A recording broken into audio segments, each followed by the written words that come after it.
கனியிட ஏறிய சுளையும் முற்றல் களையிட ஏறிய சாரும் பனி மலர் ஏறிய தேனும் காய்ச்சு பாகிட ஏறிய சுவையும் நனி பசுபொழியும் பாலும் தென்னை நல்கிய குளிரில நீரும் இனியன என்பேன் எனினும் தமிழை என்னுயிர் என்பேன் கண்டீர். பகிர்வு வாசகர்களுக்கு இனிய மாலை வணக்கம். இந்த புத்தக மதிப்பீடு வழக்கம்போல் இன்றும் சிறப்பாகவே அரங்கேறுகிறது. இன்றைய விவாதத்திற்கு நாம் எடுத்துக்கொண்டிருக்கக்கூடிய நூல் நெஞ்சை தொட்ட நிகழ்வுகள். எம்.ஏ. பழனியப்பன் அவர்களால் தொகுக்கப்பட்ட ஒரு அருமையான புத்தகம். மிக சிறிய நூல்தான், இருந்தாலும் கூட சுவையானதொரு நூலாக இருக்கிறது. இந்த புத்தகத்தில் இடம்பெற்றிருக்கக்கூடிய செய்திகளை வைத்து பார்க்கும் பொழுது வரலாற்றிலே நிலை பெற்றிருக்கக்கூடிய மனிதர்கள் வாழ்க்கையில் நடந்த சுவாரஸ்யமான சம்பவங்கள், அதிலையும் நாம் அறிந்திராத பல தகவல்கள் இந்த நூலிலே இடம்பெற்று இருக்கிறது. நூல் பார்க்கிற பொழுது எளிய நடையில் சிறப்பாகவே அமைந்திருக்கிறது. ஒரு கட்டுரை நூலாக இருந்தாலும் கூட சிறு சிறு பகுதிகளாக பிரிக்கப்பட்டு நாம் எளிதில் உள்வாங்கிக் கொள்ளக்கூடிய அளவிற்கு மிகச்சிறப்பானதொரு புத்தகமாக இந்த நூல் அமைந்திருக்கிறது. இந்த தொடக்கத்தில் நான் அதிகமாக எடுத்துக்கொள்ளக்கூடாது என்று நினைக்கிறேன். பகிர்ந்து கொள்ளக்கூடிய வாசகர்களுக்கு அதிக நேரம் கொடுக்கலாம் என்ற அடிப்படையில் ஒரே ஒரு சம்பவத்தை மட்டும் சொல்லி என்னுடைய தொடக்க உரையை நிறைவு செய்து விவாதத்திற்குள் செல்லலாம் என்று நினைக்கிறேன். முதல்ல நல்ல நல்ல நிகழ்வுகள் எல்லாம் இங்கே குறிப்பிடப்பட்டிருக்கிறது. இந்த பெரியாரை பற்றி சொல்லுகிற பொழுது மிக அருமையான ஒரு தகவல். பெண் விடுதலை அப்படின்னு சொல்லி அந்த பகுதிக்கு தலைப்பு தரப்பட்டிருக்கிறது. 23 வயதிலே 15 வயது பெண்ணை திருமணம் செய்து கொண்ட பெரியார், அவர் பல நிகழ்வுகளுக்கு சென்று இரவு வீடு திரும்பும் பொழுது எவ்வளவு நேரமானாலும் விழித்திருந்து உணவு பரிமாறிவிட்டு உண்டுவிட்டு உறங்கக்கூடிய பக்குவம் படைத்தவராக நாகம்மையார் இருந்திருக்கிறார். ஒரு நாள் அவர் வருவதற்கு தாமதமாகி விடுகிறது. அவர் அயர்ந்து தூங்கி விடுகிறார். வந்தவுடனே ஐயாவினுடைய தாய் எழுப்பி உணவு கொடுக்க சொல்லுகிற பொழுது அவர் உறக்க கலக்கத்திலே, சிலரெல்லாம் நம்ம வீட்டிலே செய்து விடுவார்கள், தூக்கத்தில் சில வேலைகளை அரை குறைமாக செய்யும் பொழுது டீயில கூட சர்க்கரைக்கு பதிலாக உப்பை கூட போட்டு விடுவார்கள். அந்த மாதிரி பருத்தி கொட்டை புண்ணாக்கையும் அந்த மாட்டுக்கு வைத்திருந்த அந்த கழனி தண்ணியையும், அதாவது பருத்தி கொட்டை புண்ணாக்க உணவு என்றும் அதில் ஊற்றி சாப்பிடுகிற ரசமாக அந்த அந்த கழனி தண்ணியையும் வைத்து விட்டு சென்று திரும்ப உறங்கி விடுகிறார். பெரியார் விழித்து பார்க்கிறார், என்னடா இது என்று சொல்லி தன்னுடைய தாயாரை அழைத்து பேசுகிற பொழுது அவர் கடும் கோபம் கொள்கிறார் மருமகள் மீது. அப்பொழுது பெரியார், அவள் பகல் முழுவதும் விடாமல் உழைத்து கொண்டிருக்கிறார், ஓயாமல் உழைத்து கொண்டிருக்கிறாள், வேலை செய்து கொண்டிருக்கிறாள், ஓய்வுக்கு இடமில்லாத காரணத்தால் இப்படி அயர்ந்து உறங்குகிறாள், அவளை கோபித்து என்ன செய்ய என்று தன்னுடைய தாயாருக்கு சொல்லி தாயாரையும் கோபத்தில் இருந்து மீட்கிறார். அப்போ அந்த காலத்திலேயே பெண்ணடிமை உச்சத்தில் இருந்த காலத்திலேயே பெரியார் தன்னுடைய மனைவியை நல்ல நிலையில் சிந்தித்து அவருக்கு ஒரு பெண் எவ்வளவு கஷ்டப்படுகிறாள் என்பதை உணர்ந்து கொள்கிறார். பின்னாளிலே அவர் பெண் விடுதலைக்காக போராடுவதற்கு இதுவும் ஒரு முன் உதாரணமாக அமைந்திருக்கிறது என்ற காரணத்தை சொல்லி இந்த நெஞ்சை தொட்ட நிகழ்வுகள் என்ற அருமையான ஒரு புத்தகத்தினுடைய முதல் கருத்துக்களை பகிர்ந்து கொள்வதற்காக ராதாபாய் அம்மையார் அவர்களை வருக வருக என்று அழைத்து நிறைவு செய்கிறேன். நெறியாளர் உள்ளிட்ட பகிர்வு குழும நண்பர்கள் அனைவருக்கும் வணக்கம். ஒவ்வொரு வாரமும் ஒரு அருமையான புத்தகத்தை எடுத்து அதை படித்துவிட்டு அதை குறித்து சிந்திக்கக்கூடிய அரிய வாய்ப்பினை இந்த குழு நமக்கு அமைத்து கொடுத்திருக்கிறது. உண்மையிலேயே அது மிகவும் மகத்தான பணி, அது மிகவும் அருமையான நடைமுறை என்றுதான் சொல்ல வேண்டும். ஏன்னா வித்தியாசமான புத்தகங்கள், ஒவ்வொரு புத்தகமும் படிப்பது என்பது மிகவும் ஆத்மார்த்தமான ஒரு அனுபவம். அந்த வரிசையிலே இந்த வாரம் அவர் பழனியப்பன் அவர்களால் தொகுக்கப்பட்டிருக்கிற இந்த நெஞ்சம் தொட்ட நிகழ்வுகள் என்ற புத்தகம் மிகவும் அருமையான புத்தகம். அதாவது பொதுவாக சொல்வார்கள், நிகழ்வுகளை காட்டிலும் அந்த நிகழ்வுகளின் நினைவுகள் இருக்கிறதே அதுக்கு சக்தி அதிகம் என்று. இந்த புத்தகத்திலே குறிப்பிடப்பட்டிருக்கக்கூடிய எந்த ஒரு தலைவரும் இப்பொழுது நம்மிடையே இல்லை. ஆனால் அவர்கள் வாழ்ந்த வாழ்க்கை என்பது பிற்காலத்தில் வருபவர்களுக்கெல்லாம் ஒரு பாடமாக அமைந்திருக்கிறது. வாழுகின்ற மக்களுக்கு வாழ்ந்தவர்கள் பாடமடி என்ற திரைப்பட வரிகள். அதற்கு ஏற்ப இவர்களுடைய அனுபவங்களிலே இருந்து நாம் பல பாடங்களை கற்றுக்கொள்கிறோம் என்பதுதான் உண்மை. நிறைய நிகழ்வுகள், அதாவது ஒண்ணு மிகவும் எளிமையாக இருந்தது இந்த புத்தகம். எல்லா நிகழ்ச்சிகளின் தொகுப்பாக இருந்ததால் ரொம்ப சிரமப்பட்டு படிக்க வேண்டிய ஒரு நிலை இல்லை. ரொம்ப இலகுவாக இருந்தது. ஆனா எல்லாம் மனசுல நின்னதா அப்படின்னு சொன்னா அதை இன்னொரு தடவை படிச்சாதான் மனசுல நிற்கும். ஆனால் மிகவும் சுவையாக இருந்தது படிப்பதற்கு. எனக்கு கொஞ்சம் நினைவில் நின்ற அல்லது என்னை ஈர்த்த சில நிகழ்வுகளை பற்றி இங்கே கூற ஆசைப்படுகிறேன். அவரு தம்பி பழனிக்குமார் சொன்ன மாதிரி அந்த பெரியாருடைய இந்த பெண் விடுதலை நிகழ்வு எனக்கு ரொம்பவுமே பிடிச்சிருந்தது. கிட்டத்தட்ட 23 வயசு ஒரு இளைஞன் தன்னுடைய மனைவி, அவங்க அம்மா அவங்க மேல கோவப்பட்டா கூட, இப்படி கோவப்படுறியே, அவ்வளவு தூரம் அவங்களுக்கு அவளை வேலை வாங்கி இருக்கிறியே அப்படின்னு மனைவிக்காக தன்னுடைய தாயாரிடம் அவர் வாதாடியது உண்மையிலேயே அவர் பின்னாடி பெண் விடுதலைக்காக தன் வாழ்க்கையை அர்ப்பணித்தது, பெண் உரிமைகளை பற்றி அவருடைய சிந்தனைகளுக்கெல்லாம் இது அடிப்படையாக அமைந்தது. அப்புறம் அந்த முதலாவது கட்டுரை, பாரதியார் பாட்டு பாடிக்கிட்டு இருக்காரு. ஒரு மீனவனிடத்திலே சென்று நீதான் என்னுடைய குரு அப்படின்னு சொல்றார். என்ன அப்படின்னா, ஒரு மனிதனுடைய இசை எப்படி கடைநிலையில் இருக்கிறவரையும் குழந்தையிலிருந்து பெரியவர்கள் வரை அனைவரையும் ஈர்க்கக்கூடியதாக இருக்கிறதோ அவர்கள்தான் குருவாக இருப்பதற்கு தகுதியுடையவர்கள் அப்படின்னு சொல்றார். ஸோ இந்த சிந்தனை மிகவும் அருமையாக இருந்தது. அப்படி நிறைய நிகழ்வுகள் இதிலே சொல்லப்பட்டிருக்கிறது. ராஜாஜி அவருடைய மதிநுட்பத்தை பற்றி ஒரு கட்டுரை. ரயிலிலே போய் கொண்டிருக்கும் பொழுது அவருடைய நண்பருடைய கை கடிகாரம் ஜன்னல் வழியா போய் வெளியில விழுந்துருது.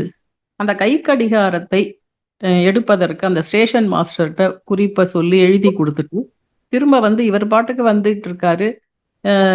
அவர் பாட்டுக்கு வந்துகிட்டு இருக்காருன்னு எல்லாரும் நினைச்சிட்டு இருக்காங்க. கடைசியில் அது எத்தனை தூண்களுக்கு நடுவுல போய் விழுது அப்படிங்கிறத கணக்கெடுத்து சொல்லி அதன் மூலமாக அந்த கை கடிகாரம் கண்டுபிடிக்கப்படுகிறது அப்படிங்கிறதெல்லாம் உண்மையிலுமே மிகவும் அதிசயமாக இருந்தது.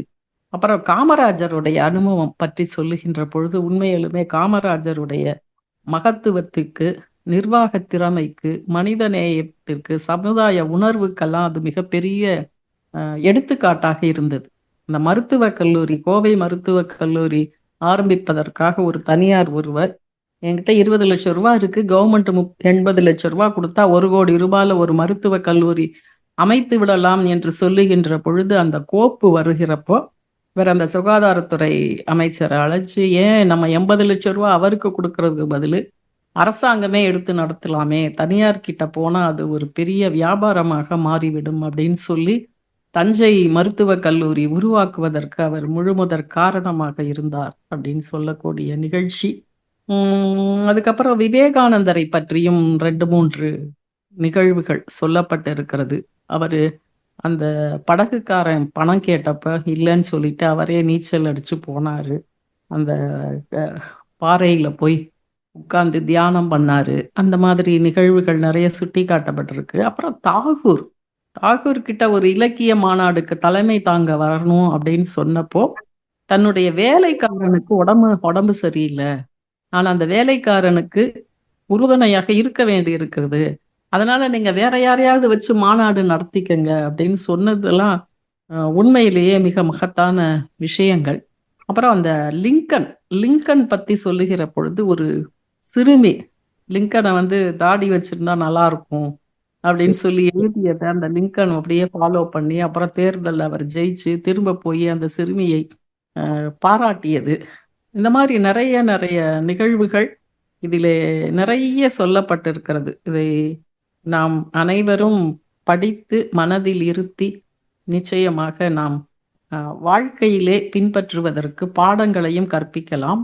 நம்ம நம்ம எங்கேயாவது கூட்டத்திலே பேசுவதற்கு இதெல்லாம் பயனுள்ளதாக இருக்கும். மாணவர்களிடம் இதை பகிர்ந்து கொள்ளலாம்.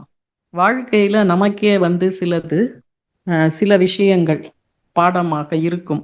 அப்படிப்பட்ட ஒரு நல்ல நூலை படித்து, அதன் மீதான விவாதத்திலே கலந்து கொண்டு, என்னுடைய கருத்துக்களை பகிர்ந்து கொள்ள வாய்ப்பளித்த பகிர்வு குழுமத்திற்கு என்னுடைய மனமார்ந்த நன்றியை தெரிவித்துக் கொள்கிறேன். நன்றி, வணக்கம். அம்மா அவர்களை அழைக்கும் போதே அவர்களுடைய பெருமையை சொல்லி இருக்க வேண்டும். இருந்தாலும் கூட இப்பொழுது சொல்வதில் தவறொன்றும் இல்லை. அதாவது எடுத்த புத்தகத்தை மிகச்சிறப்பாக படித்து அதில் இருக்கக்கூடிய கருத்துக்களை உள்வாங்கி அதிலும் தங்குதடையற்ற முறையிலே கருத்துக்களை பகிர்ந்து கொள்வதிலே வல்லவர் என்பதிலே எவ்விதமான ஐயமும் இல்லை. ஏனென்று சொன்னால் அது மீண்டும் ஒரு முறை இன்று நிரூபிக்கப்பட்டிருக்கிறது. நிறைய கருத்துக்களை ஏறத்தாழ அந்த புத்தகத்தினுடைய மைய கருத்துக்கள்ல முக்கியமானவர்கள் நிகழ்வுகள் எல்லாம் கொண்டு வந்துட்டாங்க. என்னன்னா, நம்ம வரலாறை படிக்கிறோம், அவங்க என்னவெல்லாம் செய்திருக்கிறார்கள் அப்படிங்கிறத புத்தகங்கள் வழியாக நாம் அறிந்து கொள்கிறோம். இருந்தாலும் கூட இந்த மாதிரி சிறு சிறு சம்பவங்கள், அவங்க வாழ்க்கையில் நடந்த சிறு சிறு சம்பவங்களை இந்த மாதிரி சில நூல்களால தான் நம்ம அறிய முடியும். காமராஜரை பத்தி சொன்னாங்க இல்லையா, அருமையா. அவர் அந்த மருத்துவமனையை 80% அரசாங்கம் கொடுத்து 20% ஒருத்தர்கிட்ட வாங்கி ஒரு மருத்துவமனையை ஆரம்பிச்சு அதை தனியார் நிர்வகிக்கும் போது அது வியாபாரமாகிவிடும் அப்படிங்கிற பொழுது அவர் 20% நாமளே போட்டு அரசு மருத்துவமனையா தொடங்கலாமே என்ற அடிப்படையில அவர் சிந்தித்த சிந்திப்பு, அது மாதிரி தஞ்சையில மருத்துவக் கல்லூரியை தொடங்கினதெல்லாம் வியப்பிற்குரியது. இதை ஒட்டி ஒரு சின்ன சம்பவம், இந்த மருத்துவக் கல்லூரிகளிலே மாணவர்களுக்கு இடம் சேர்க்கை உருவாக்கப்படும் பொழுது காமராஜர்கிட்ட உங்கள் முதலமைச்சர் சார்பாக ஒரு 10 மாணவர்களை அனுமதிக்கலாம் அப்படின்னு கேட்கும்போது, அதிகாரி கொடுக்கும்போது அவர் அந்த கோப்புகளை பார்த்து ஒரு அரை மணி 1 மணி நேரத்துல 10 நபர்களை தேர்ந்தெடுத்து உடனே கொடுத்து விடுகிறார். அந்த அதிகாரி வியந்து போய் கேட்கிறார், இதை எப்படி கண்டுபிடித்தீர்கள் என்று கேட்கிற பொழுது, வேற ஒன்றும் இல்லை, இந்த விண்ணப்பங்களை புரட்டி பார்க்கிற பொழுது கைரேகை, அதாவது பெற்றோர் கையொப்பத்தில் கைரேகை இடப்பட்ட மாணவர்களினுடைய விண்ணப்ப படிவத்தை எடுத்து கொடுத்திருக்கிறேன், இதுதான் எளிமையான வேலை. அந்த ஒரு விவசாயி, ஒரு கூலி தொழிலாளி, ஒரு படிக்காதவன் வீட்டு பிள்ளை மருத்துவராகும் போது இந்த நாடு சிறப்பாக இருக்கும் என்று சொல்லுகிறார். இப்படிப்பட்ட சிறந்த பண்புகள் எல்லாம் காமராசரிடத்தில் இருக்கிறது. சரி, ஆகவே அம்மா அவர்களுக்கு நன்றியை சொல்லி, அடுத்ததாக இந்த புத்தகத்தில் இருக்கக்கூடிய செய்திகளை நம்மிடையே பகிர்ந்து கொள்ள சொல்லுகிற பொழுது, பேராசிரியர் நிறைய கூட்டங்களிலே பேசக்கூடியவர், படிப்பதையே கடமையாக கொண்டிருக்கக்கூடியவர், அறிவை விரிவு செய் என்ற அடிப்படையிலே விரிவு செய்து கொண்டிருக்கக்கூடிய பேராசிரியர் முருகேசன் ஐயா அவர்களை பேச அழைக்கிறேன். நண்பர் பழனிக்குமார் அவர்களுக்கும் இந்த நிகழ்ச்சியில் இணைந்திருக்கிற அனைவருக்கும் வணக்கம். புத்தகம் ஒரு இலகுவான ஒரு படிப்பிற்கு, நினைவிற்கு ஒரு நல்ல நூல். இதில் உள்ள ஒவ்வொரு சம்பவமும் ஒவ்வொரு பண்பை, ஒவ்வொரு படிப்பினையை அடிப்படையாக கொண்டு அமைந்திருக்கிறது. இந்த நூலாசிரியர் பல்வேறு புத்தகங்களை படித்து அதில் இருந்து நறுக்கு தெரித்தார் போல பல நிகழ்ச்சிகளை தொகுத்து தந்திருக்கிறார். பேராசிரியர் குறிப்பிட்டதை போல இன்னொரு முறை இதை படித்து விட்டோம் என்று நினைக்காமல் இன்னொரு முறை படித்தால் இதில் பல நிகழ்ச்சிகள் நினைவில் நின்று தேவையான போது அது நமக்கு பல வகையில் பயன்பட வாய்ப்பு இருக்கிறது. நிறைய நிகழ்ச்சிகளை சொல்லிக்கொண்டே போகலாம். குறிப்பாக இந்த குருச்சேவுக்கும் கெனடிக்கும் நடந்த ஒரு நிகழ்வு, இந்த ஐநா சபையில் 3 செயலாளர்களை நியமிக்க வேண்டும் என்று குருச்சேவுக்கு இருந்த சிந்தனையை ஒரு ரஷ்ய குட்டி கதை ஒன்றை மேற்கோள் காட்டி கெனடி அவருடைய மனத்தை மாற்றி ஒரு செயலர் தான் பொருத்தமானவர், ஒரு செயலரை நியமிப்பதுதான் பொருத்தமானது என்பதை அழகாக சொல்லியிருக்கிறார். அதற்கு குருசேவ் ஒப்புக்கொண்டிருக்கிறார் என்ற, அதாவது பிடிவாதம் இல்லாமல் ஒரு கருத்து வலியுறுத்தப்படும் போது, நியாயப்படுத்தப்படும் போது அதை ஏற்றுக்கொண்ட தலைவர்கள் கடந்த காலங்களில் இருந்திருக்கிறார்கள் என்பதை அந்த நிகழ்ச்சி நமக்கு தெளிவுபடுத்துகிறது. அதே போல இந்த பேட்லி இங்கிலாந்து பாராளுமன்றத்தில் தேர்ந்தெடுக்கப்பட்ட போது பைபிளை வைத்து பதவியேற்க மாட்டேன், ஆனால் மக்களுக்காக பாடுபடுவேன் என்று அவர் சொன்னதை அந்த நாட்டு சட்டமும் அப்போதைய தலைவரும் ஒப்புக்கொள்ளாத நிலையில் அவருடைய பதவி நீக்கம் தொடர்ந்து 3 முறை நடந்து அதற்கு தேர்தல் நடந்த போதும் அவரே தேர்ந்தெடுக்கப்படுகிறார். 3வது முறை அவர் தண்டிக்கப்பட்ட அளவிற்கு அதிகாரம் தன்னுடைய கோலை ஓச்சினாலும் கூட மக்கள் திரள் அவரை மீட்டெடுத்து பதவியில் அமர்த்தியது என்பதை நாம் பார்க்கும்போது அவருடைய ஒரு கொள்கை பிடிப்பையும் அவருடைய வாழ்வின் நியாயப்பாட்டையும் உண்மைக்கு மக்கள் தந்த மதிப்பையும் புரிந்து கொள்வதற்கு அந்த நிகழ்ச்சி துணையாக அதாவது ஒரு காரணமாக அமைந்தது. இந்த பிரிட்டிஷ்காரர்களுக்கு இந்தியாவின் சுயமரியாதையை காட்டிய ரயில் பயண அனுபவம் ஒன்று. பெட்டியை தூக்கி எறிந்து இந்தியர் ஒருவர் அவருக்கு ஐரோப்பியருக்கு பாடம் கற்பிக்கிறார். அந்த நிகழ்ச்சி இப்படி ஒரு நிகழ்ச்சி கொள்கை பிடிப்பையும், இன்னொரு நிகழ்ச்சி துணிச்சலையும், இன்னொரு நிகழ்ச்சி சமயோஜித அறிவையும், இன்னொரு நிகழ்ச்சி ஒரு உடன்பாட்டு போக்கையும் சித்தரிப்பதாக அமைந்திருக்கிறது. நேருவுக்கும் மோதிலாலுக்கும் நேருவுக்கும் நடந்த கடித போக்குவரத்துகள் கூட இருவருடைய மனத்தையும் மேம்படுத்துவதாக அமைந்தது. இந்த அணுகுண்டை கண்டுபிடித்த, அதாவது அமெரிக்காவில் அணு ஆயுத சோதனையை உறுதி செய்து அது அணுகுண்டை கண்டுபிடித்த அந்த தலைவர் கூட்டத்தில் பேசும்போது, விஞ்ஞானிகள் மத்தியில பேசும்போது ஒரு விஞ்ஞானி கேட்கிறார், இந்த உலகத்தில் இதைவிட பெரிய ஆயுதம் ஏதாவது இருக்கிறதா என்று கேட்கிறார்.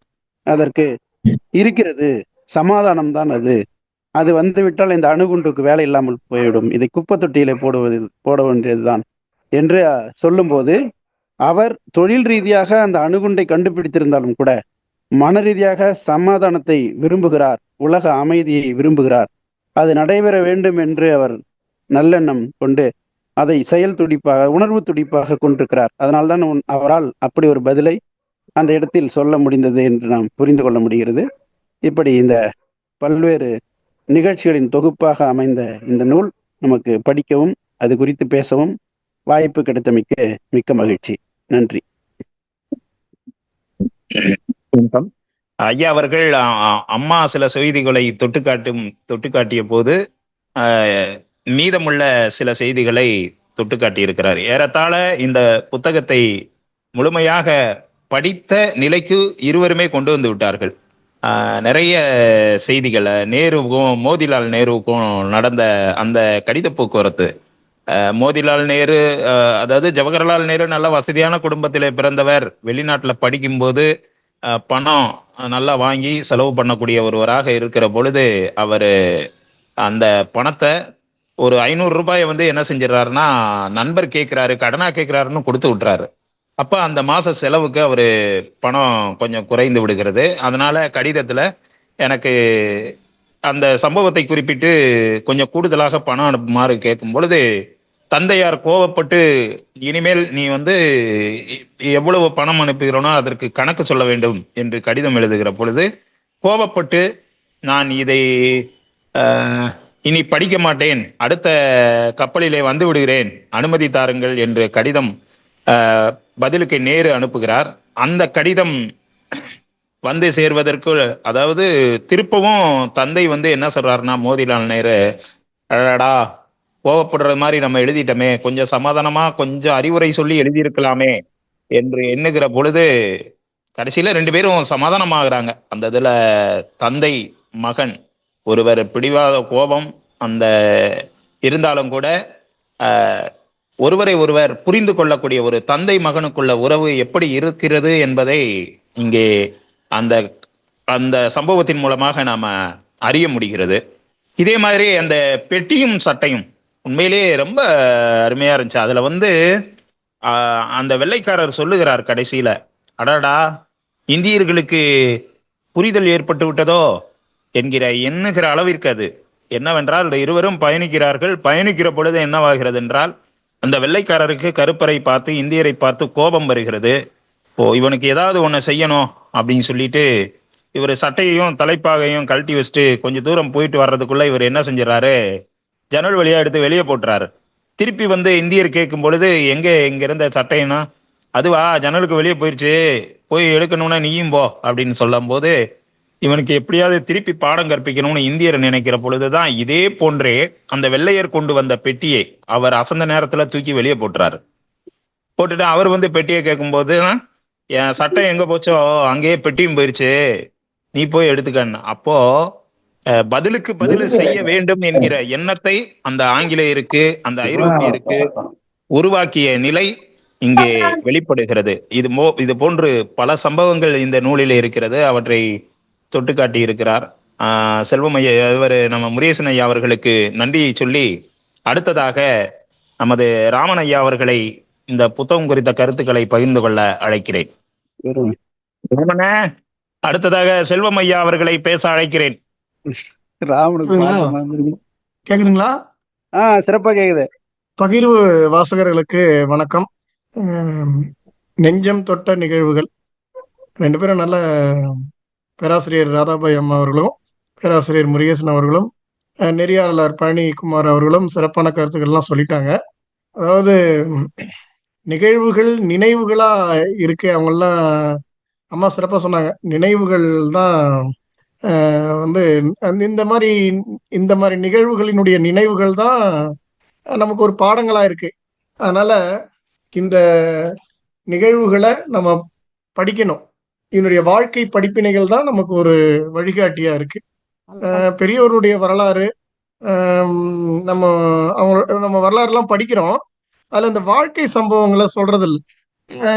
இந்த மாதிரி சுவையான சம்பவங்கள்லாம் இடம்பெறதில்லை. அவங்க என்ன பண்ணாங்க, என்ன திட்டம் செஞ்சாங்க, முதலமைச்சராக இருக்கும்போது என்ன பண்ணாங்க, அவர் எப்படி போராடினாரு, அதெல்லாம் நமக்கு வரலாறுல கொடுக்குறாங்க. சின்ன சின்ன வாழ்க்கை சுவையான சம்பவங்கள்லாம் நமக்கு வந்து இதை தேடி கண்டுபிடிச்சு நெஞ்சம் தொட்ட நினைவுகள்னு அப்படி ஒரு புத்தகமா போட்டிருக்காங்க. ஒரு சிறப்பான ஒரு நமக்கு ஒரு இதெல்லாம் தெரிஞ்சு கொள்ளக்கூடிய, இதை உணர்ந்து கொள்ளக்கூடிய ஒரு வாய்ப்பு நமக்கு இந்த புத்தகத்தின் மூலமா கிடைக்குது. வல்லபாய் பட்டேல் அவரு இரும்பு மனிதர்னு அழைக்கப்படுறவர். அவரு வந்து என்ன செஞ்சாருன்னா, சென்னைக்கு வந்தாரு, தமிழ்நாட்டுக்கு வந்தாரு. அப்போ வந்து அது விடுதலை பெறக்கூடிய ஒரு சில ஆண்டுகளுக்கு முன்னால் அந்த சம்பவம் நடந்திருக்கும் போல. அதனால மக்கள்லாம் என்ன சொல்லியிருக்காங்க, இந்த காவல்துறை இருக்கிறவங்க வந்து எங்களை ரொம்ப தொல்லை கொடுக்குறாங்க, துன்பப்படுத்துறாங்க அப்படின்னு சொல்லியிருக்காங்க. அதுக்கு பட்டேல் இதெல்லாம் கேட்டுட்டு என்ன சொல்லியிருக்காருன்னா, யாரு தொல்லை கொடுக்குறாங்க, துன்பம் கொடுக்குறாங்க அப்படிங்கிறவங்களுடைய காவலர்களுடைய வெள்ளைக்காரருடைய காவலர்களுடைய அவங்களுடைய எண்ணையும் அவங்களுடைய பேரையும் நீங்க ஒரு பேப்பர் எடுத்து பென்சில்ல எழுதி வச்சுக்கோங்க. சில ஆண்டுகள்ல நம்ம கூடிய விரைவில் விடுதலை அடைஞ்சிருவோம், அப்போ வந்து அவங்க மேல நம்ம நடவடிக்கை எடுப்போம்னு சொல்றாரு. அதை கேட்ட மக்கள் விழிப்புணர்வு அடைகிறாங்க. விழிப்புணர்வு அடைஞ்சு அதே மாதிரி பென்சிலும் பேப்பரும் எடுத்து எழுத ஆரம்பிக்கிறாங்க. ஆனால் காவலர்கள்லாம் கொஞ்சம் பயம் வந்துடுது. அதனால விலகி நடக்கிறாங்க, துன்பம் கொடுக்காம மக்களுக்கு இடையூறு செய்யாம இருக்காங்க அப்படின்னு ஒரு சம்பவம் கொடுத்துருக்காங்க. என்னன்னா, இந்த மாதிரி புத்திசாலித்தனமாக யோசித்து சொல்றது, அது விடுதலை அன்னைக்கு கிடைச்சிருமான்னு சொல்ல முடியாது, அந்த நிலையில தான் இருந்தது. இருந்தாலும் அவங்க வந்து இந்த மாதிரி மக்களுக்கு அறிவுறுத்தும் போது அதிகாரிகளுக்கு காவலாளிகளுக்கு ஒரு பயம் வந்துடுது இல்லைங்களா? அந்த மாதிரி நம்ம என்ன பண்ணணும், ஒரு சூழலுக்கு ஏற்ற மாதிரி அந்த சூழல் எப்படி நம்ம மீள்றது, அந்த சூழல்ல இருந்து எப்படி வெளிவர்றதுக்கான சின்ன சின்ன வழிமுறைகள்ல நம்ம இப்படி கண்டுபிடிக்கணும் அப்படிங்கிறத இதுல நம்ம தெரிஞ்சுக்க முடியுது. அதே மாதிரி பாரதியாரை பத்தி நிறைய கொடுத்துருக்காங்க. பாரதியாரை பத்தி கூட சொல்லிட்டீங்க. அவரு நிறைய பாடல் எழுதுவார். தமிழ் இந்த கிருஷ்ணசாமி ஐயர் அவர் வந்து இவருடைய பாரதியாருடைய கருத்துக்களை விமர்சிக்கக்கூடியவர் தான், எழுத்தை விமர்சிக்கக்கூடியவர். ஆனாலும் கூட அவரு தமிழை பற்றி எழுதிய பாடல்களை வெளியிட நினைக்கிறாரு. அப்போ வந்து நடேசனுங்கிறவரு, நான் கிருஷ்ணசாமி ஐயர்கிட்ட கூட்டு போறேன் அப்படின்னு சொல்லும்போது அவரு என்ன விமர்சிக்கக்கூடியவர், அவர்கிட்ட போய் நான் எப்படி இது பண்ண முடியும்னு கேட்கும்போது, இல்லை நான் அவர் எல்லாம் செய்வாரு அப்படின்னு சொல்றாரு. இல்லை என் பேரை சொல்லாதீங்க அப்படின்னு சொல்றாரு. அப்புறம் கிருஷ்ணசாமி கிட்ட போய் பாட்டு பாடலாம் காட்டுறாரு. உங்க பேர் என்ன, உங்க பாடல் எல்லாத்தையும் நான் வெளியிடுறேன்னு சொல்லும்போது அப்போ நடேசனை கிருஷ்ணசாமி ஐயர் பார்க்குறாரு. அப்புறம் நடேசன் சொல்றாரு இவர் தான் பாரதியார்னு.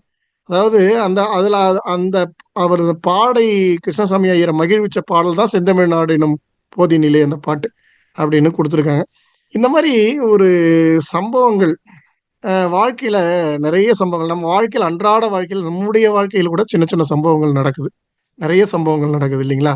அந்த சம்பவங்கள் இயல்பாவே சுவாரஸ்யமாகவும், சில சம்பவங்கள் சிரிக்கக்கூடியதாகவும், சில சம்பவங்கள் பின்பற்றக்கூடியதாகவும், சில சம்பவங்கள் நம்ம வழி நடத்தக்கூடியதாகவும் மாறும். அது என்னன்னா வாழ்க்கையை கவனிக்கணும். வாழறோம். வாழும்போது அந்த வாழ்க்கையில வருகின்ற நிகழ்வுகள், நினைவுகள், ஒரு மறக்க முடியாத சம்பவங்கள், ஆக சிறந்த வாழ்நாள்ல மகிழ்ச்சியான நாட்கள் என்ன, ஆக சிறந்த கீழான நாட்கள் என்ன நம்முடைய வாழ்க்கையில அப்படிங்கிறதெல்லாம் நினைவு கூர்ந்தோம்னாக்க இந்த மாதிரியான நம்ம எழுத முடியும். இதை விட நல்லாவும் எழுதலாம். நம்ம வாழ்க்கையில நிறைய சம்பவங்கள் நடக்குது. ஆனா எல்லாத்தையும் நம்ம என்ன பண்றோம், கடந்து போறோம். அப்படி கடந்து போகாம நம்மளுடைய சம்பவங்களை எழுத்தாக்கணும், அச்சாக்கணும். அந்த சம்பவங்களும் வருங்கால சமூகம் படிச்சு அதை ஒரு பின்பற்றுதலா எடுத்துக்குவாங்க. அதுதான் இந்த மாதிரி சம்பவங்கள்லாம் நம்ம படிக்கிறோம். இது ஒரு நமக்கு பின்பற்றக்கூடிய வழிகாட்டக்கூடிய நிகழ்வுகள். எத்தனையோ நிகழ்வுகள் இருக்கு. இதுல சில நிகழ்வுகளை நமக்கு கொடுத்துருக்காங்க. நம்முடைய வாழ்க்கை நிகழ்வுகளை அன்றாடம் நாமும் கவனிப்போம் என்று சொல்லி விடைபெறுகிறேன். நன்றி, வணக்கம். நன்றியா. செல்வம் ஐயா அவர்கள் சில சம்பவங்களையும் தொட்டு காட்டியிருக்கிறார்கள். இதுல என்ன ஒரு விஷயம்னா, ஒவ்வொருத்தர் சொன்ன கருத்தை இன்னொருத்தர் தொடாம இருக்கும் பொழுது அப்போ நிறைய கருத்துக்கள் புத்தகம் முழுவதுமே நாம உள்ளே சொல்லப்பட்டிருக்கிற கருத்துக்களை வெளிக்கொண்டு வந்து விடுகிறோம். அது ஒரு மிகச் சிறப்பான ஒரு விஷயம். நிறைய நிகழ்வுகளை ஐயா அவர்கள் தொட்டு காட்டியிருக்கிறார்கள். பாரதியாரை பத்தி சொல்லும்போது அவர் கூட சொல்றாருல, இளமையில் கல் முதுமையில் மண் அப்படின்னு சொல்றாரு. உடன் வாரா அப்படிங்கிறவர் அவர் என்ன இப்படி பேசிக்கிட்டு இருக்காரு அப்படின்னு சொல்லும் போதுதான் அப்ப குறிப்பால அவர் சொல்றாரு, பண்டை காலத்துல மக்கள் கல்லாக இருந்து விட்டு பிற்காலத்திலே மண்ணாக போய்விட்டார்கள் அப்படின்னு சொல்லி இப்படி பல சம்பவங்கள். அது மாதிரி அதாவது இலக்கிய உற்சாகம் அப்படிங்கிற தலைப்பின் கீழே என்ன சொல்லியிருக்கிறாங்க, அன்னி பெசன்ட் அம்மையார் அவங்க என்ன சொல்றாங்கன்னா, ஒரு இலக்கிய கூட்டத்துக்கு பேசுறதா இருக்கு. ஆனா அந்த சமயத்துல அவருக்கு உடம்புக்கு முடியாம போயிடுது. வாகனத்துல ஏத்தி கொண்டு போற அளவுக்கு கூட மேடையில ஏத்த முடியாத அளவுக்கு இருக்கிறாங்க. ஆனா சமண தத்துவங்களை எடுத்துரைக்கக்கூடியதுல மிகச்சிறந்த வல்லவராக இருக்கும் பொழுது அந்த முடியாத நிலையிலையும் அந்த கூட்டத்துக்கு போறாங்க. கூட்டத்துல போய் மேடையில ஏற்றுவதற்கே சிரமப்படுகிறார்கள். ஆனாலும் கூட அந்த தத்துவங்களை பேச தொடங்கிய பொழுது சரளமாக அவருக்கு பேச வந்து விடுகிறது. அப்போ அந்த உடல் பாதிப்பு கூட இலக்கிய பேச்சு மாற்றி விடுகிறது அப்படிங்கிறத இந்த இடத்துல நமக்கு சுட்டி காட்டி இருக்கிறாங்க. அது மாதிரி நம்ம நிறைய சம்பவங்கள் இன்னமும் சொல்லலாம். மக்களோடு மக்களாக அப்படிங்கிற ஒரு தலைப்புல என்ன சொல்றாங்க, காந்தியடிகள் ஒரு குடியானவன் மாதிரி அந்த ரயில் பெட்டியில ஏற போறாரு. எவனுமே ஏற விட மாட்டேங்கிறான். தள்ளி தள்ளி விடுறாங்க, கதவை அடைச்சுக்கிறாங்க, திருப்பி தட்டி தட்டி பார்க்குறாரு, திறக்க மாட்டுறாங்க. அப்புறம் ஒரு கூலி, அந்த கூலி ஆள் அந்த பக்கம் வரும் பொழுது, எப்பா அப்போ அதுக்கு பணம் கொடுத்தா நான் உங்களை உள்ள ஏற்றி விடுறேன் அப்படின்னு சொல்லி பணத்தை கொடுத்து உள்ள போறாரு. அப்ப வேர்வை நாற்றம் எல்லாத்துலேயும் அவர் கடந்து போறாரு, நிக்க கூட இடம் இல்லாத ஒரு சூழல்ல. அப்போ எவ்வளவு பெரிய செல்வாக்காக இருந்தும் கூட அவர் ஒரு எளிமையாக இருந்திருக்கிறார் அப்படிங்கிறத இந்த சம்பவத்து மூலமாக நமக்கு தெரிய வருகிறது. செல்வம் ஐயா அவர்கள் நிறைய சம்பவங்களை சுட்டி காட்டியிருக்கிறார். அவருக்கு நன்றியை சொல்லி அடுத்ததாக ராமன் ஐயா அவர்களை பேச அழைக்கிறேன். கேக்குதா இப்போ? கேக்குது. கேக்குதா? ஓகே. சங்கம் வைத்து பிறந்தவளே, அங்கம் முழுவதும் நிறைந்தவளே, கண்ணில் நீராய் கரைந்தவளே, கடவுள் உருவில் தெரிந்தவளே, மொழியாய் வந்த நிறையே, வள்ளுவன் உரைத்த உரையே, 1000 மொழிகள் வந்தாலும் வாசமாறா புன்னையவள், 1000 மொழிகள் வந்தாலும் அனைத்து மொழிக்கும் அன்னையவள், உடம்பில் உயிருள்ள வரையே, தமிழே என் நாவிற்கு நீயே உரையே, தமிழே என் நாவிற்கு நீயே இறையே, பகிர்வு தோழமை உறவுகளுக்கும் இந்த நிகழ்வினை சிறந்த முறையில் நெறிப்படுத்தி நிகழ்த்தி கொண்டிருக்கின்ற ஆசிரியர் பழனிக்குமார் அவர்களுக்கும் இரவு வணக்கத்தை தெரிவித்துக் கொள்வதிலே மகிழ்ச்சி அடைகின்றேன். இந்த புத்தகம் உண்மையிலே ரொம்ப நல்ல புத்தகம். நிறைய உலகளாவிய அரசியலாக இருந்தாலும் சரி, அறிவியலாக இருந்தாலும் சரி, அல்லது கலையாக இருந்தாலும் சரி, எல்லா வகையான செய்திகளையும் அதில் மிகச்சிறந்தவர்களை அவருடைய வாழ்க்கையில் நடந்த நிகழ்வுகளை மிகச்சிறந்த முறையில் இந்த புத்தகம் நமக்கு எடுத்து உரைக்கிறது என்று சொல்லலாம். இதுல நான் சொல்லணும்னு நினைச்ச கருத்துக்களை எல்லாமே சிறப்பான முறையில சொல்லிட்டாங்க. இருந்தாலும் ஏதோ 1-2 செய்திகள் விட்டு வச்சிருக்காங்கன்னு நினைக்கிறேன். அந்த செய்திகளை உங்களோடு பகிர்ந்து கொள்ளலாம் என்று நினைக்கின்றேன். ஸோ அந்த வகையில விவேகானந்தரை பத்தி ராதாபாய் மேம் பேசினாங்க. இருந்தாலும் கூட அவர் ஒரு முறை தொடர் வண்டியில பயணம் மேற்கொண்டிருக்கின்றார். அப்படி அங்க ஐரோப்பியர்கள் அவங்க ஆங்கிலேயர்கள் எதிர்ப்புறத்துல உட்காந்து அவங்க பேசிட்டு வராங்கன்றது உங்களுக்கு தெரியும். ஆங்கிலத்துல பேசிட்டு ரொம்ப இவர் ஒரு இடத்துல தண்ணீர் கேட்கும் போது அவங்க வெக்கி போய் என்ன, ஐயோ இவருக்கு ஆங்கிலம் தெரிந்தும் கூட இவ்வளவு பணிவா இருக்கிறாரு, உங்களுக்கு தெரியுமா, நம்ம எத்தனையோ முட்டாள்களை நான் பார்த்திருக்கேன்னு அவரு அழகா விவேகானந்தர் சொல்றாரு. அதே மாதிரி இன்னொரு முறை நான் ஏற்கனவே ஏதோ ஒரு இதில் படிச்சிருக்கேன். அவர் தொடர் வண்டியில போறாரு. 2 வெள்ளைக்காரர்கள் அவருடைய இடதுபுறமும் ஒருத்தவங்க வலதுபுறம் உட்காந்துக்கிறாங்க. இவருக்கு ஆங்கிலம் தெரியலன்னு சொல்லிட்டு அவங்க என்ன சொல்றாங்க, விவேகானந்தரை கை காட்டி ஹீஸ் லைக் ஏ டாங்கி அப்படின்றாங்க. நோ ஹீஸ் அ மங்கி அப்படின்னு சொல்றாங்க. அவர் விவேகானந்தர் சொல்றாரு, S I M middle of the two அப்படின்றாரு. அது 2க்கும் நடுவில் நான் உட்காந்துருக்கேன்னு சொல்றது அவரு எப்படி இழிவாக பேசினாலும் கூட அதை நகைச்சுவையாக எடுத்துக்கொள்கின்ற ஒரு மனப்பான்மை அவர் விவேகானந்தருக்கு இருந்தது என்றத இவரும் அதுல சொல்லியிருக்காரு. நான் ஏற்கனவே இந்த படிச்ச நிகழ்வும் எனக்கு உண்மையில இதை படிக்கும் போது அந்த நிகழ்வு எனக்கு நினைவுக்கு வந்தது. அதே மாதிரி வில்சன் சர்ச்சில் அவர் பேச்சில் ஆரம்பத்துல அவர் சொல்லுவாங்க, அவரை பத்தி அவர் தான் சொல்லுவார், பேச்சு ஒரு பெண் பிரசவத்துக்கு படுகின்ற வேதனை காட்டில் மிக கொடுமையானதுன்னு அவர் சொன்னதாக சொல்லுவாங்க. அத்தகைய பேச்சில பிற்காலத்துல அவர் மிகச்சிறந்து விளங்குறாரு. அப்படி விளங்குற அவரை பார்த்து எல்லாரும் கேட்கும்போது அவர் சொல்றாரு, நான் ஒண்ணுதான், என்னுடைய முன்னாடி எல்லாம் யாரெல்லாம் அமர்ந்திருக்காங்க அவங்க முட்டாள் அப்படின்னு நினைச்சு சொல்லிடுறாரு. அதுக்கடுத்து இன்னொரு கூட்டத்தில் அவர் பேசிட்டே இருக்கும்போது அனுபவம் தான் அது நம்ம மற்றவங்களுக்கு, அப்போ முட்டாள்களுக்கு தான் அனுபவம்னா அப்ப நீங்க எப்படி அந்த அனுபவத்தை பத்தி சொல்லுங்கன்னா, என்னுடைய அனுபவம் உங்களுக்கு இருக்கட்டும், முட்டாள்களுக்கு தான் அனுபவம் பாடமாக இருக்குன்னு சொல்லும் போது அவர் சொல்லிட்டு இருக்கும்போது, அப்போ அதை பத்தி நீங்க உங்களுடைய அனுபவம் எப்படின்னா, என்னுடைய அனுபவம் உங்களுக்கு இது அனுபவமா இருக்கட்டும், அப்போ அவங்கள முட்டாள்னு மரமா சொல்லிடுறாரு. அவரை பத்தி இன்னொரு சமயோதி பத்தி அவருக்கு எப்படி இருக்குன்னு பார்த்தா, அவர் பார்லிமெண்ட்ல பேசிட்டே இருக்காரு. அப்படி பேசிட்டு இருக்கும்போது ஒரு பெண்மணி சொல்றாங்க, ஏன்னா சர்ச்சில் பார்த்து ரொம்ப புறம்பட்டு ஒரு மாதிரி சொல்றாங்க, நீங்க மட்டும் என்னுடைய கணவரா இருந்தா உங்களுக்கு நான் விஷத்தை கொடுத்து சாவடிச்சிருவாடி சொல்றேன். அப்படி ஒண்ணு அவர் சொல்றாரு, நீங்க மட்டும் என் மனைவியா இருந்தா உன்னோட வாழ்றதா அந்த விஷத்தை குத்தி நான் செத்துருவேன்னு சொல்றாரு. இப்ப பார்லிமெண்டே ரொம்ப எதுவா இருந்தாலும் அப்படியே அந்த சமயோதியை பத்தி அவருக்கு வின்சன் சர்ச்சிலுக்கு மிக சிறப்பாக இருக்கும் அப்படி சொல்லுவாங்க. அதுக்கடுத்து இந்த சாணக்கியருடைய இது ரொம்ப நல்லா இருந்தது. எப்படின்னா, அந்த நாட்டுல மக்கள் ரொம்ப குளிர் அந்த மாதிரி மார்கழி மாசம் மாதிரி குளிர் பயங்கரமா இருக்கு. அந்த சமயத்துல அங்க இருக்கிற கம்பளி எடுத்து அமைச்சர்கிட்ட கொடுத்து அனுப்பி, சாணக்கியர்கிட்ட கொடுத்து அனுப்பி அவர் மக்களுக்கு கொடுங்கன்னு சொல்லிட்டு அதனுடைய அரசர் கொடுத்து அனுப்புறாரு.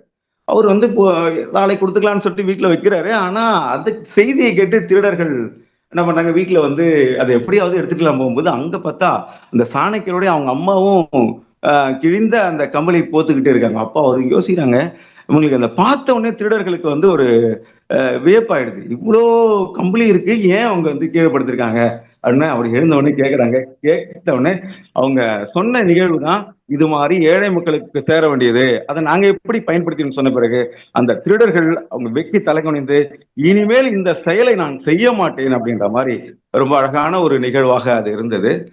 அதுக்கடுத்து எனக்கு இந்த ஆர்கிமிட்டிஸ் கோட்பாடு, இந்த ஆர்கிமிட்டிஸ் அந்த கண்டுபிடிச்ச அந்த நாட்டுல எப்படி மக்கள் அவர் அந்த கப்பல் மரக்கலத்தை தீப்பிடிக்க வச்சு அதன் மூலமாக அங்க இருக்கிற மூட நம்பிக்கை அதிசயம் நடந்திருக்குது, ஏதோ நடக்குதுன்னு சொல்லிட்டு அதுக்கடுத்து இந்த ஆர்கிமிட்டிஸ் கோட்பாட்டின் மூலமாக அந்த கப்பலை அப்படியே தூக்கி இவர் சில இதெல்லாம் பண்ணுவாரு. அது அந்த நிகழ்வு, இது மாதிரியான பல நிகழ்வுகள் ஒவ்வொன்றும் நமக்கு இது மாதிரி அவ்வப்போது நம்ம பாடம் நடத்துகின்ற போது அந்த நிகழ்வோடு சம்பந்தப்படுத்தி பேசுவதற்கான ஒரு வாய்ப்பை கூட இந்த நூல் நமக்கு ஏற்படுத்தி தரும் என்று நான் நினைக்கின்றேன். அதே மாதிரி இந்த அன்னிபெசன்டா மேகர் இருந்தாலும் அது படிக்கும்போது ஒரு தன்னம்பிக்கை நமக்கு வினைத்திற்பம் என்பது ஒரு மனைத்திற்பம் சொல்லுவாங்களா, அது மாதிரி மன உறுதி எப்படி அவங்ககிட்ட இருந்து அந்த முடியாத சமயத்திலும் கூட அவங்க எப்படி பேசி பேசி அதுக்கடுத்து சரளமாக அவரிடத்திலிருந்து பேச்சு வந்தது என்பதை அந்த கட்டுரை வாசிக்கின்ற போது நமக்குள்ளும் இது மாதிரி இருக்கும் போது எதில் நம்ம நினைச்சாலும் நமக்கு அந்த மன உறுதி இருந்தால் நம்மால் சாதிக்க முடியும் என்ற எண்ணத்தை நமக்குள் ஏற்படுத்துகின்ற வகையிலே அந்த கட்டுரைகள்லாம் அமைந்திருக்கிறது. இந்த அளவிலே இந்த நூலை படித்து இதை சார்ந்த கருத்துக்களை பகிர்வதற்கு இந்த பகிர்வு குழுவானது வாய்ப்பளித்திருக்கிறது. ஆகவே இந்த பகிர்வு குழுமத்திற்கு நன்றி பாராட்டி விடைபெறுகிறேன். நன்றி, வணக்கம். வணக்கம். நான் யாருக்கும் சளைத்தவன் அல்ல என்பதை போல நான் படித்தது கொஞ்சம்தான் என்று சொன்னார். ஆனால் நிறையவே படித்திருக்கிறார். ஏனென்று சொன்னால் ஏறத்தாழ முன்பு பேசிய மூவருமே நூலில் உள்ள கருத்துக்களை பகிர்ந்து விட்டார்கள். இருந்தாலும் கூட ஆங்காங்கு விடுபட்ட செய்திகளை இங்கே சுட்டி காட்டி இருக்கிறார் ராமன் ஐயா அவர்கள். விவேகானந்தர்ல இருந்து, ஆமா, அவருக்கு ஆங்கிலம் தெரியாதுன்னு சொல்லிட்டு எவ்வளவு ஏளனமா பேசுறாங்க. அதை குறிப்பா ஒரு ஸ்டேஷன் அடுத்த நிறுத்தம் வந்த உடனே அங்க இருக்கிற அலுவலர்கிட்ட ஒரு கப்பு தண்ணி வேணும் அப்படின்னு சொல்லி ஆங்கிலத்துல கேட்கும் பொழுது, அடடா, ஆங்கிலம் தெரியாதவரை போல நாம பேசி விட்டோமே என்று வருத்தப்படுகிறார்கள். அந்த ஒரு நிகழ்வை தொட்டு காட்டினார். ஆர்கிமிடிஸ் அவரு அது மாதிரி சாணக்கியர் திருட வந்தவனையே திருட விடாம அவங்கள மனமாறி செல்லும் அளவிற்கு செய்து விடுகிறார் அந்த சாணக்கியர். சந்திரகுப்த மௌரியர் ஆட்சி காலத்துல அமைச்சரா இருந்தவர். அப்போ இவ்வளவு சம்பவங்களை தொட்டு காட்டி இருக்கிறார்கள். மிகுந்த நன்றியை சொல்லி ஏறத்தாழ 5 பங்கேற்பாளர்கள் தான் இங்கே உள்ளே தெரிகிறது. ஐயா தனக்கோட்டி வந்திருக்காரு, கேளுங்க. அழைத்து விடலாமா? அப்ப தனக்கோட்டி ஐயா. ஐயா வணக்கம். தனக்கோட்டி பேசுறீங்களா? தொடருங்க. அவரு பேசுற மாதிரி தான் பேசுவார். சரி, அப்ப நிறைவு கருத்துக்கு வந்துடலாமா? சரி. அப்போ நல்ல நல்ல கருத்துக்கள். அதாவது முன்பு சொன்னதை போல ஒவ்வொருத்தரும் செய்த சிறப்பான நிகழ்வுகளை பல நூல்களிலே நாம் படித்திருப்போம். காமராஜரிலிருந்து, பெரியாரிலிருந்து, நமது ராஜகோபாலாச்சாரி அவரெல்லாம் எவ்வளவு ஒரு சுவாரஸ்யமா செய்திருக்கிறார். நண்பனுடைய வாட்சு கீழே விழுந்த உடனே அதை எப்படி கண்டுபிடிக்கிறது, எல்லாரும் கீழே விழுந்து விட்டதே என்று வாட்ச் அந்த கடிகாரத்திற்குரியவர் வருத்தப்படுகிறார். அந்த நிலையிலும் கூட அவர் வெளியிலே வேடிக்கை பார்த்து வருவது போன்று எத்தனை தூண்களை கடந்து வருகிறோம் என்பதை அடையாளப்படுத்தி அந்த அலுவலர்கிட்ட சொல்லி அந்த கடிகாரத்தை கண்டுபிடித்து தர உதவுகிறார். மதிநுட்பம் நிறைந்தவர். இந்த இடத்துல ஒரு சுதந்திர போராட்ட தியாகியா இருந்து ராஜாஜி அவர்கள் அந்த தன்னுடைய நுட்பத்தை, மதிநுட்பத்தை நாட்டின் விடுதலைக்காக அவர் செய்திருப்பார் என்பது நமக்கு தெரிய வருகிறது. அது மாதிரி நிறைவாக விடுபட்ட சில செய்திகளை நான் சொல்லலாம்னு நினைக்கிறேன். அதாவது என்னன்னா, கண்ணீர் துளி அப்படிங்கிற ஒரு தலைப்புல, அதாவது அது என்ன சம்பவம், கண்ணீர் துளி யாருக்காவது நினைவு இருக்குங்களா? அலெக்சாண்டர் அவங்களுடைய அம்மா எப்பவுமே அவங்களுடைய தாயார் அந்த ஆட்சி அதிகாரத்துல தன்னுடைய அதிகாரத்தை செலுத்த நினைக்கிறாங்க. அது அலெக்சாண்டருக்கு பிடிக்கவே இல்லை. எவ்வளவோ சொல்லி பார்க்குறாரு, ஆனா கேட்கறது மாதிரி தெரியல. ஆனாலும் கூட அவர் முயற்சி பண்றாரு, எதுவும் கடைசி வரைக்கும் நடக்கல. அப்போ அவர் போருக்காக பிற நாடுகளுக்கு சென்று விடுகிற பொழுது ஆட்சி நிர்வாகத்தை நடத்தி கொண்டு இருப்பவர்கிட்ட அவருடைய அதிகாரம் ரொம்ப உச்சத்துக்கு போகுது. அவரும் பலமுறை கடிதம் எழுதி பார்க்கிறாரு. ஆனால் அலெக்சாண்டர் பதிலுக்கு கடிதம் எழுதுறாரு. தாயினுடைய ஒரு வார்த்தையில, நான் ஒரு வார்த்தை சொன்னாலும் அவங்க மனசு எவ்வளவு வேதனைப்படும், அந்த தாயின் அன்பு அந்த இடத்துல அலெக்சாண்டர் வெளிப்படுத்துகிறார். ஒரு மாவீரனாக இருந்தாலும் கூட தன்னுடைய தாயின் மீது எவ்வளவு பாசம் கொண்டவர் அப்படிங்கிறது அந்த இடத்துல வெளிப்படுகிறது. அப்புறம் இந்த கிழவி சொன்ன உபதேசம், நம்ம யாரு கன்ஃபியூசியஸ், சீன தத்துவ ஞானி இருக்கார் இல்லைங்களா, கன்ஃபியூசியஸ். இவர் ஒரு காட்டுப்பகுதியில பயணம் செஞ்சுக்கிட்டு இருக்கும்போது ஒரு வயதான பாட்டி கிழவி அங்கே வசிக்கிறார். அங்க பாத்தீங்கன்னா ஒரு புலி இருக்கு. புலி முதல்ல கணவனை அடிச்சு கொன்றுது. அதுக்கடுத்து மகன் அடிச்சு கொன்றது, அடுத்து இன்னொரு மகனையும் அடிச்சு கொன்றது. அப்போ அந்த கிழவி வந்து அழுதுகிட்டு இருக்கிறாங்க. அப்ப கன்ஃபியூசஸ் பார்த்துட்டு இறக்கி அவங்ககிட்ட போய் என்னன்னு கேட்டுட்டு வாங்கணும் போது இந்த தகவல்களை சொல்லும் போது கன்ஃபியூசஸே நேரடியா போறாரு. கேட்கும்போது அந்த தகவல்கள்லாம் சொல்லும்போது, ஏன் நீங்க இவ்வளவுதுல ஒரு கொடூரமான புலி இருக்கிற இடத்துல ஏன் நீங்க இருக்கணும், நீங்க நாட்டுக்குள்ள வாழ வேண்டியதானே கேட்கும்போது, கொடூரமான நாட்டில் வாழ்றதை காட்டிலும் இந்த புலி இருக்கிற காட்டில் வாழ்றதே மேல் அப்படின்னும் போது அந்த ஆட்சியாளரினுடைய அலங்கோல ஆட்சியை இங்கே எடுத்துக்காட்டுவதாக இங்கே சொல்லப்பட்டிருக்கிறது. இது போன்று நிறைய கருத்துக்கள் இந்த புத்தகத்திலே இடம்பெற்றிருக்கிறது. மேலும் சொல்லுகிற பொழுது நம்ம என்ன சொல்லலாம்னா, எளிமையான ஒரு புத்தகம் நமக்கு படிக்கிறதுக்கான வாய்ப்பு கிடைத்தது. மேலும் இந்த புத்தகத்தை படித்து தொகுப்புரை வழங்குவதற்கு எனக்கு வாய்ப்பளித்த பகிர்வு குழுவிற்கு நன்றியை சொல்லி இந்த அளவிலே நிறைவு செய்து கொள்கிறேன். நன்றி, வணக்கம். அப்புறம் இந்த பாரதியாரோட கோபம், அது ஒரு சொல்லுங்க. அது ஒரு நிகழ்வு. அவர் வீட்டுல அந்த பாரதியார் ஆமா, ஆமா, ஆமா, எழுதி ஆமா. 2 பேரு நெல்லு குத்த வருவாங்க அந்த நெல்லு குத்த வருவாங்க.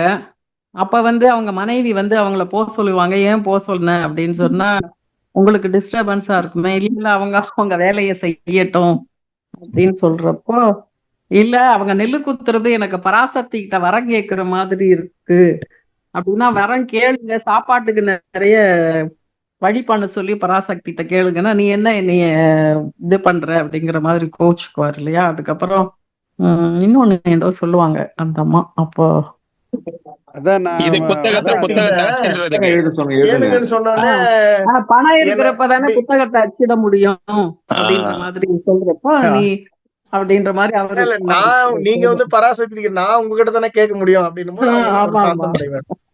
சமாதானமாயிடுறாங்க அந்த இடத்துல. ஆமா, அதுவுமே நல்லா இருந்தது. அப்புறம் இந்த மகாத்மா காந்தியும் அன்னி பெசன்ட் அம்மையாரும் ஒரு மேடையில பேசுற மாதிரி இதயம் மகாத்மாவின் இதயம்ன்ற தலைப்புல தலைப்பு தெரியல. அன்னி பெசன்ட் அம்மையாரும் மகாத்மாவும் பொது மேடையில பேசுறப்போ, அவங்க அன்னி பெசன்ட் அம்மையார் ஆங்கிலேயர்களுக்கு ஆதரவா இருப்பாங்க. அந்த நிகழ்ச்சியும் அதுவும் நல்லா இருந்தது. இந்து பல்கலைக்கழகத்துல உரை நினைக்கிறோம். அதான் நிறைய சம்பவங்கள். சொல்லாத சம்பவம் என்னன்னா, அந்த எடிசனுடைய சம்பவம் சொல்லணும்னு நினைக்கிறேன். ஆமா ஆமா, எடிசனுடைய சம்பவம், அவர் தந்தி இது பண்ணது. அவரு ஆடை உடுத்திக்கிறது வந்து எரிஞ்சு போயிடுது இல்ல, திடீர்னு நெருப்புப்பட்ட இதுவாயிடும். நிறைய பேர் சொல்லுவாங்க, அவருடைய ஆய்வு கூடமே வந்து நெருப்பு பிடிச்சு எரிஞ்சப்போ எல்லாரும் வந்து ரொம்ப கவலைப்பட்டாங்களாம், இப்படி எரிஞ்சிருச்சேன்னு. அப்போ அவர் சொன்னாராம், நான் இதுவரைக்கும் செஞ்ச தவறுகள் எரியுது அவ்வளவுதான் அப்படின்னாராம். சொன்னதோடு மட்டும் இல்லாம அவங்க மனைவியை கூப்பிட்டு காட்டுறாரு, எவ்வளவு நல்லா எரியுது பாரு, இந்த மாதிரி சம்பவத்தை இனிமேல் நீங்க பார்க்க முடியாதுல்ல, பாருங்க அப்படின்னு. நல்லா இருந்தது புத்தகம். ஆனா நல்லா நிறைய சொன்ன மாதிரி போற போக்குல அப்படியே படிச்சுட்டு போய் அப்படியே நிறுத்தி நிறைய சொல்லலாம், அந்த மாதிரி இருந்தது. நீங்க பேச்சு ஏதாவது பேச வேண்டிய சம்பவங்கள் வரும், நிகழ்வு வரும்போதோ இல்ல பாடம் நடத்தும் போதோ, ஆமா, அப்ப நீங்க இது மாதிரியான சம்பவங்களை எடுத்து சொல்லும் போது சுவாரஸ்யமா எடுத்து சொன்னீங்கன்னா இந்த புத்தகம் வந்து கை கொடுக்கும். சுவாரஸ்யமாவும் இருக்கும், இன்ஸ்பைரிங்கா மோட்டிவேஷனாவே இருக்கும். அந்த இதெல்லாம் சாணக்கியரோட ஸ்டோரி எல்லாம் உண்மையாலுமே நல்லா இருந்தது. அந்த 3 விலங்க பூட்டி வண்டி எழுப்பாங்கல்ல. ஆமா ஆமா, ஒரு வண்டி இடது பக்கம் இருக்கும், ஒரு வண்டி வலது பக்கம் இருக்கும். பறவை அது நான் சொல்றேன் மேடம், நான் சொல்றேன். அது என்னன்னா, ஐநா சபையுடைய செயலாளரா போடுவாங்க. அத வந்து அமெரிக்க அதிபர் வந்து ஒருத்தரை பரிந்துரைப்பாரு. அது கோர்பச்சேவ் வந்து கிடையாது, ரஷ்ய அதிபர் என்ன சொல்லுவாரு, 3 பேரை போடுங்க அப்படின்னு சொல்லுவாரு. அதுக்கு அமெரிக்க அதிபர் கெனடின்னு நினைக்கிறேன். அவர் என்ன பண்றாரு, அது இவரு முருகேசன் சார் அத கோட் பண்ணிட்டு அது குருப்சேவ் தான், அவரு கோர்பச்சேவ்னு சொல்லுவாங்க அவர். சொல்லுங்க அவரா வேற யாரும் தெரியல. கோர்பச்சேவ் தான். இல்ல கோர்பச்சேவ் வேறங்க. அவரு இப்ப நம்ம அப்படியா? காலத்துல இருந்தவர். அதுக்கு முன்னாடி இருந்தவரா அவரு? இப்ப இருந்தவர்னா இது குருஷேத்திரம் 1864 அவங்க காலகட்டம். ஆமா ஆமா. இல்ல ஐநா சபை இப்பதான் வந்தது. ஓ 900 இவரு ஆமா ஆமா இவருதான் இல்ல குருஷேவ் 1866. ஆமா அது வேறங்க. அவரு வந்து 1964. அந்த கதையை எழுதி அனுப்புவாரு. 3 மாடுகளை கட்டி வச்சு ஒரு வண்டி இழுத்தா எப்படி இருக்கும், அதாவது ஒரு மூளைக்கு இழுக்கும்ல, அது மாதிரி இருக்கக்கூடாது. ஒரு சரியான முடிவை சரியான நேரத்துல எடுக்கணும்னா ஒருத்தர் இருந்தா தான் முடியும் அப்படிங்கறத ஒரு கதை மூலம் விளக்கின பிறகு அவரு அதை ஒத்துக்குவாரு அப்படிங்கிறது தான் இங்க விஷயம். சொல்லுங்க. அதுவும் அது வந்து உங்க ரஷ்ய கதை தான் வேற சொல்லுவார். சிறப்பா சொன்னீங்க. அது ரஷ்ய கதையில இருந்து எடுத்து ரஷ்ய அதிபருக்கு புரிய வச்ச அவருக்கே பாடம் சொன்ன மாதிரி இருக்கும். சிறப்பு அப்படின்னு. சிவாஜியை விட்டுட்டீங்களே, வீர சிவாஜி. சொல்லுங்க. ஆமா, சிவாஜி அவர் யாரு? ராமதாசரா? ராம ராமதாஸ் வேலைக்கார பணியாளரா இருந்தது பணியாளரா மாறி விடுறாரு. அப்புறம் சாக்ரட்டிஸ் கூட யாரும் சொல்ல நினைக்கிறேன். சாக்ரட்டிஸ் ஆமா ஆமா ஆமா ஆமா ஆமா ஆமா. ஆமா தண்ணியில பிடிச்சி அமுக்கிற கதை. ஆமா ஆமா. ஆமா. நாங்க ஏன் சொல்லனா ராமனுக்கு சொல்றதுக்கு நிகழ்ச்சி இருக்காதுன்னு சொல்ல. அப்படியே சொல்றீங்க நீங்க. எனக்கு பிடிச்சதெல்லாம் சொல்லிட்டீங்க. எப்படி வேகமா முடிவெடுக்கிறீங்கன்னும் போது எல்லாத்திலையும் திறமையா செயல்படுறீங்களேன்னு. ஆனா நல்ல சம்பவம் அது. நன்றி.